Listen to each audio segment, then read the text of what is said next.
Heirokta Praja Kariguma Makhal Amatagi Extortion Touba Yaroi. Namfu Safuda Sen Kaiba Singi Mayokta ngasi Heirokta Apunba Club Amadi Heirokta Apunba Mairapaibi na Sinduna Heirokta Meeyamgi Rally Chatkre.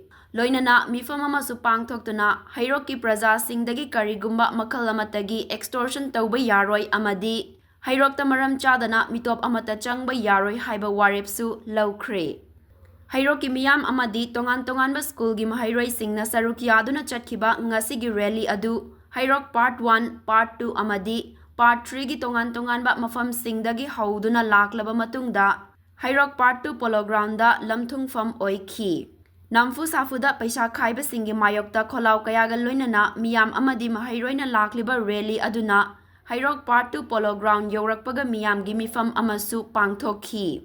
Meeyam gi Mifam aduda Heirokta Apunba Club ki President W. Ziban, Advisor M. Rameshwar, L. Zoy Kumar, T.H. Rosan Amadi Heirokta Apunba Mairapaibi gi Advisor K.H. Gunamani Laimana Presidium Member Sing Oiki.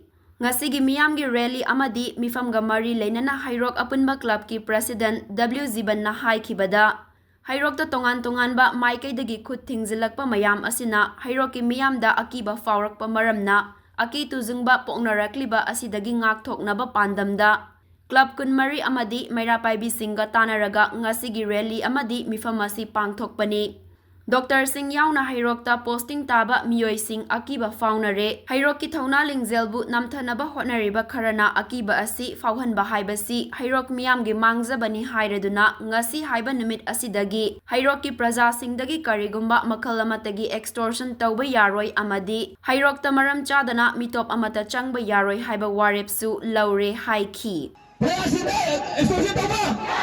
Heirokta Maram Chadana Mitop Changba! Heirokta